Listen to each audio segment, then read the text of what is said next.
আসসালামু আলাইকুম সুপ্রিয় দর্শক, সবাইকে অসংখ্য প্রীতি ও শুভেচ্ছা জানাচ্ছি বিডি পলিটিক্স নিউজ ইউটিউব চ্যানেলের পক্ষ থেকে।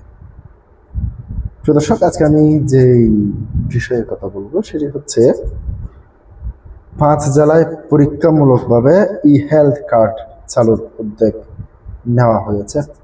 এই ধরনের বক্তব্য দিয়েছেন মহান জাতীয় সংসদে প্রধানমন্ত্রী তারেক রহমান। প্রিয় দর্শক, আপনারা জানেন বিএনপি সরকার ক্ষমতায় আসার পর থেকে নির্বাচনের যে জনপ্রতিশ্রুতি, সেই জনপ্রতিশ্রুতি বাস্তবায়নের লক্ষ্যে ফ্যামিলি কার্ড, কৃষক কার্ড এবং বিভিন্ন ধরনের কার্ড সুবিধা চালু করছে। যেমন ফ্যামিলি কার্ডের প্রতিটি ফ্যামিলি 2,500 টাকা করে পাবেন, এই ধরনের বক্তব্য দিচ্ছেন, যদি এখনো সেটি পুরোপুরি সারা বাংলাদেশে চালু হয়নি। তার পাশাপাশি কৃষি কার্ড, কৃষকদেরকে কৃষি কার্ডের মাধ্যমে বিনামূল্যে সার, বীজ এবং কীটনাশক সরবরাহ সহ বিভিন্ন উদ্যোগ হাতে নিতে চলেছে বিএনপি সরকার। তার পাশাপাশি এবার ই হেলথ কার্ড চালু করতে যাচ্ছে বিএনপি, এই ধরনের বক্তব্য সংসদে দিয়েছেন। ই হেলথ কার্ড কি, ই হেলথ কার্ডের সুবিধাগুলি কারা পাবেন সে বিষয় নিয়ে দৈনিক ইত্তেফাক থেকে আপনাদের সামনে পুরো প্রতিবেদনটি তুলে ধরছি। প্রধানমন্ত্রী তারেক রহমান বলেছেন 180 দিনের মধ্যে 5 জেলায় পরীক্ষামূলকভাবে ই হেলথ কার্ড চালুর উদ্যোগ নিয়েছে সরকার। বুধবার 10 জুন বিকেলে জাতীয় সংসদের প্রশ্নোত্তর পর্বে পাবনা 5 আসনের বিএনপির দলীয় সংসদ সদস্য শামসুন নাহার শিমুল বিশ্বাসের তারকা চিহ্নিত প্রশ্নের জবাবে প্রধানমন্ত্রী এসব কথা বলেন। তিনি বলেন, 180 দিনের কর্মসূচির আওতায় জনগণকে এই ই হেলথ কার্ড প্রদানের উদ্যোগ গ্রহণ করা হয়েছে।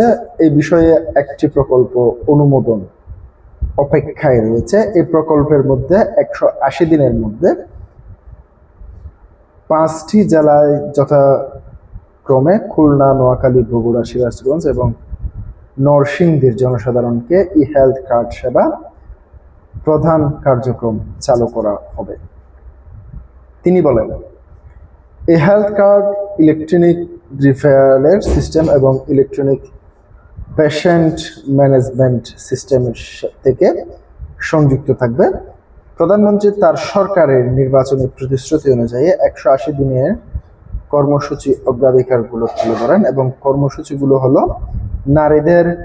নারী প্রধানকে ফ্যামিলি কার্ডের ফাইলিং পর্যায়ে এবং এ পর্যন্ত প্রায় 36টি ইউনিটের 60,064টি পরিবারে 44টি পরিবার ফ্যামিলি কার্ড প্রদান করা হয়েছে। কৃষক কার্ড ও ফ্রি ফাইলিং পর্যায়ে দেশের 8টি বিভাগে 10টি জেলায় 11টি উপজেলার 11টি কৃষি ব্লকে এই পর্যন্ত 20,748 জনকে কৃষি কার্ড প্রদান করা হয়েছে। এছাড়াও নির্বাচনী অঙ্গীকার বাস্তবায়নের লক্ষ্যে সরকার শস্য, ফসল, পশুপালন এবং মৎস্য খাতে 10,000 টাকা পর্যন্ত কৃষি ঋণ মকুব করেছে এবং 4,908টি মসজিদে, 990টি মন্দিরে, 144টি বৌদ্ধ বিহারে, পেগোড়া এবং 396টি গির্জায় কর্মরত ব্যক্তিবর্গকে মাসিক সম্মানী ভাতা প্রদান করা হচ্ছে। পর্যায়ক্রমে এ সুবিধা সব ধর্মীয় উপাসনালয় এবং সম্প্রসারণের পরিকল্পনা রয়েছে। পানি সম্পদ মন্ত্রণালয়, স্থানীয় সরকার বিভাগ, কৃষি মন্ত্রণালয় এবং দুর্যোগ ব্যবস্থাপনা এবং ত্রাণ মন্ত্রণালয় কর্তৃক 666টি খাল পুনর্খনন কার্যক্রম চলমান। খননকৃত খালের মোট দৈর্ঘ্য 950 65.4 কিলোমিটার। 25 কোটি বৃক্ষরোপণ ও সবুজ কর্মসংস্থান সৃষ্টির লক্ষ্যে বনায়ন সৃজনের অংশ হিসেবে আসন্ন বর্ষা মৌসুমে প্রায় 3,14,00,000 চারা রোপণ করা হবে। আগামী অর্থ বছরে সরকারি প্রাথমিক বিদ্যালয়ে 2 লাখ শিশুর মধ্যে বিনামূল্যে স্কুল ড্রেস বিতরণের পরিকল্পনা রয়েছে। এছাড়াও বিভিন্ন স্কুলে পর্যাপ্ত ওয়ান টিচার ওয়ান ট্যাব পরিকল্পনা বাস্তবায়ন এবং ল্যাঙ্গুয়েজ স্টুডেন্ট ভিসার বিদ্যমান জামানতবিহীন ঋণ সীমা 3 লাখ থেকে 10 লাখ টাকা উন্নীত করা হয়েছে এবং জাপানগামী শিক্ষার্থীদের জন্য ভিসা প্রাপ্তির পূর্বে সার্টিফিকেট অব ইলিজিবিলিটির ভিত্তিতে ঋণ প্রদান করার সহজীকরণ করা হয়েছে।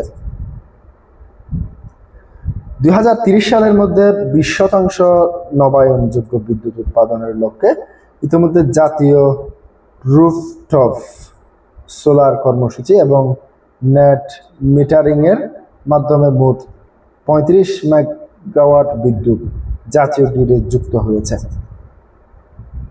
12 থেকে 14 বছরের শিশু কিশোরদের ক্রীড়া প্রতিভা সমন্বয়ে যুব ও ক্রীড়া মন্ত্রণালয়ের উদ্যোগে নতুন কুড়ি স্পোর্টস 2026 কার্যক্রম শুরু করা হয়েছে।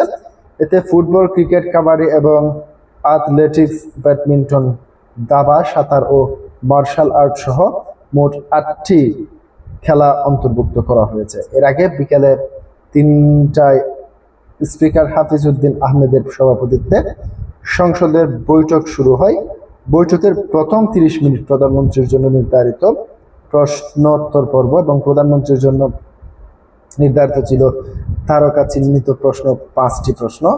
এর মধ্যে 30 মিনিটে প্রধানমন্ত্রী তারকা চিহ্নিত 3টি প্রশ্ন এবং বিভিন্ন সংসদ সদস্যের সম্পূরক প্রশ্নের জবাব দেন। প্রিয় দর্শক, আজকে পর্যন্তই। আসসালামু আলাইকুম ওয়া রাহমাতুল্লাহ।